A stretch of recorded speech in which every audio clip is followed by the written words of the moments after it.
So a couple months ago, I made a video talking about Flee the Facility's downfall, and I would like to say, and I'm proud to say, I was completely wrong. So in that video, I had made an assumption that there wasn't going to be any more good updates for the rest of 2024. Keep in mind, I made this video like in August. It was like my first ever video. Go check it out if you haven't watched it. But I was basically, saying I wasn't surprised if there was going to be no other updates that were good in the facility for the rest of 2024.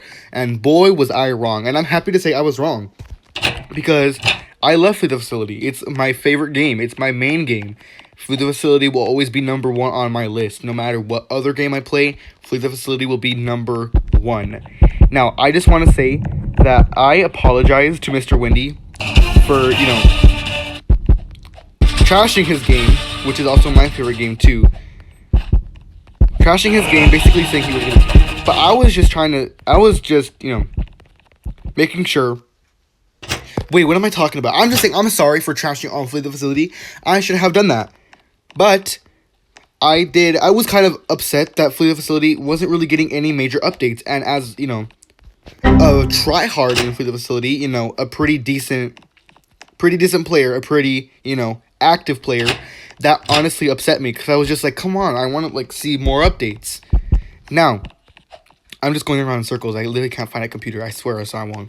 I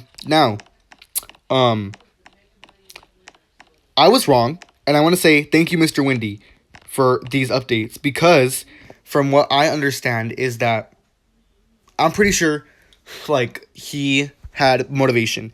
Now, keep in mind, Mr. Wendy, I think, is fresh out of college. I don't even know. I think he's done with college. But he's kind of still a kid. He's becoming an adult. I understand this. I understand that he has his own life. And I understand that he is going through his own stuff, his personal life, whatever he's doing. And I'm not saying he's going through stuff, but if he is, then I understand if he is. But he proved all of us wrong. So this is where it started. 7th anniversary update. This happened in the middle of September, late September, early October. I want to say, I don't know if it was late September. I think it was middle of September, early October. I don't know. It was somewhere between then, but just know that we got a 7th anniversary. Now, compared to the other anniversaries that we've gotten, this was probably one of the best I've seen. Now, you guys are probably like, well, I thought the aquatic one was the best, or the Halloween one that's mixed, well, what did I just read? Or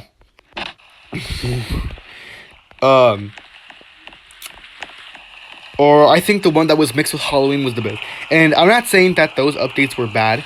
I'm just saying that those updates weren't, they weren't as good compared to the 7th anniversary update that we got this year. Alright? So, what I would like to say is, all the other updates, let's keep in mind, have had a pretty generic theme. Now, 3rd and 4th anniversary had sci-fi, They kept a pretty, decent, how do I say it? It was ongoing with the theme. It matched the theme no matter what. Sci-fi, they had, Mothership, they had Nebula, anything that had to do with space, or anything that was, remotely close to scientific evidence that aliens were real. That's what basically the sci-fi 3rd and 4th anniversary was for those years. Alright? Now, 5th anniversary, we had a mixture. Uh-oh, didn't mean to do that.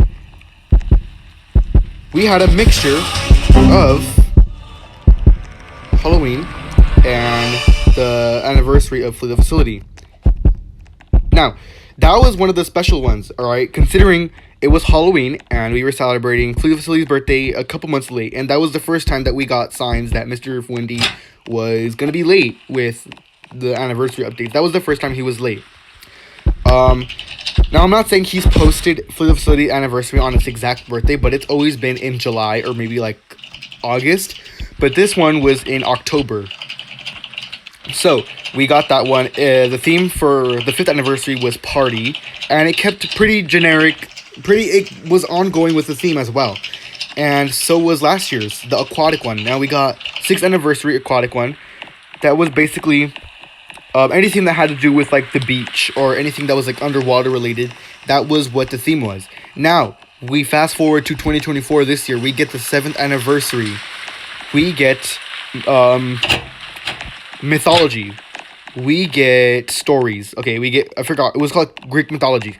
We get that. Now, with Greek mythology, you can put anything into Greek mythology. It was fantasies. It was anything. It wasn't Greek mythology. It was something like fairy tale. The theme was fairy tale. Now, with fairy tale, you can put anything in the fairy tale category as long as it isn't real, as long as it's not real, and as long as it's pretend and it's like fun. So we had King of Hearts. King of Hearts is a real thing in cards. If you play cards, then it's King of Hearts. We got Enchanted Mushrooms, which is fairy tale. Alright, not bad. They're keeping it pretty basic. But we move on to... I'll have to show you what I'm talking about. But what I'm saying is that the 7th anniversary was different from the other anniversaries because it didn't keep an ongoing theme. The theme was fairy tales, and with fairy tales, you can honestly put anything in fairy tales as long as it makes sense. So, we got...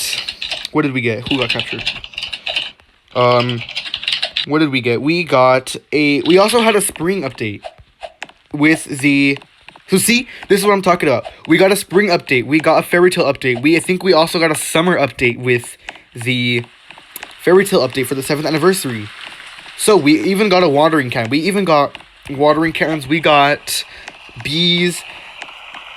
So for our inventory, for my inventory, I have everything. I save up coins to buy everything. Now, what's different about this update is that we put 2 different genres of game together. We put spring and we put anniversary. Last time it was Halloween, but the thing is we never had a spring update. So that was one of the biggest updates that we've gotten at that point, which was like September. Like I said again, it was in September. We got a watering can. We had Knight in Shining Armor stuff. We had fairy tale books. We had Ancient Keys. We had King of Hearts. We had more stuff. It was... What else do we have? We had a Unicorn Starlight. So with anything that goes with fairy tale, is what I'm saying is that fairy tale was different than all of the other anniversaries because it didn't keep the same ongoing theme that it had. Yeah, unicorns aren't real, yeah, whatever, but that is not a fairy tale. Fairy tales are most likely like Jack and the Beanstalk, they're like magic themes, magic. Unicorn can go with anything that's like related. Alright? We also got a spring update with that. Like I'm saying, spring is one of the updates that we've never gotten before. So that was one of the biggest parts of the update that we got. Alright? So, after that, we get our Halloween update of 2024. Now, the Halloween update was well done, was well created. We got a new map, a map that was highly suggested by a lot of the Flee the Facility tryhard gamers. A lot of Flee the Facility's community, honestly, requested this map, and it was the arcade map. To me, it was the most popular map that was in the game at that time, because the Halloween update came in, like, November. And basically, the Halloween update came late October, ended in the middle of November. I can still remember November. That rhymed. Oh, no, never mind. It came in the end of October, like early November. Or like late November. Yeah, it came late November. My bad. I'm like screwing up. But we had Halloween update. Now, we get a Halloween update every year. Alright, this time it was actually good. We got more legendaries that were awesome. We got TVs. We got broken mirrors. We had, cursed paintings. We honestly, the legendaries stepped up, the rare stepped up. All the hammers that Mr. Windy or the crew, whoever makes the hammers, did an especially good job with the details this time, because the Halloween update didn't just run in the Halloween. It ran with almost everything that was spooky but wasn't really Halloween related. So yeah, they're going basically they're running off the Halloween track, but they keep doing it, which makes it good, if you know what I mean. And then we get our first fall update in Flee the Facility ever. Now, this was a pretty big deal because we even got our own crates, our own legendaries. My bad. And our own crates, our own legendaries. We got a lot of new stuff. And this was a brand new update. We even got a new lobby, new music, and everything, because we've never gotten a fall update before. So this was a pretty big deal. This was like a week ago. Like middle of December. All right. And then 2 days, or then literally a day after the fall update ends, we get Christmas update, which is happening right now. With the Christmas update, this update is one of the best updates I've seen in a while. One of the best Christmas updates, that's what I mean. But this Christmas update had a lot of great hammers, great gems. Had a new map, Arctic Station. Everyone's been waiting this map for a long time. And he finally delivered to us. And now, I want to say these updates brought great joy to Flee the Facility and its community, because it did. Because when I used to play, like I said, there would only be 3 people in the server, and they would all be low levels. But now, as you can see right now, it's a full server. And as much as I hate to see that thing when I join my friends and it says, position in line is 1, I'm happy because Flee the Facility is getting more players. It means it's popular, it's rising. And Flee the Facility honestly got one of the greatest comebacks in Roblox ever. And honestly, there was no other game that has fallen and redeemed itself, unless it was either Piggy or Murder Mystery. But those are the only 2 games. Or Prison Life, because they got like updates. But Flee the Facility was one of those games where it dipped so hard, but Mr. Wendy like literally lifted it up back like really high. And yeah. So anyways, that's me yapping about Flee the Facility's exponential growth, and I'm really happy. And honestly, good job, Mr. Wendy. Thank you, and bye.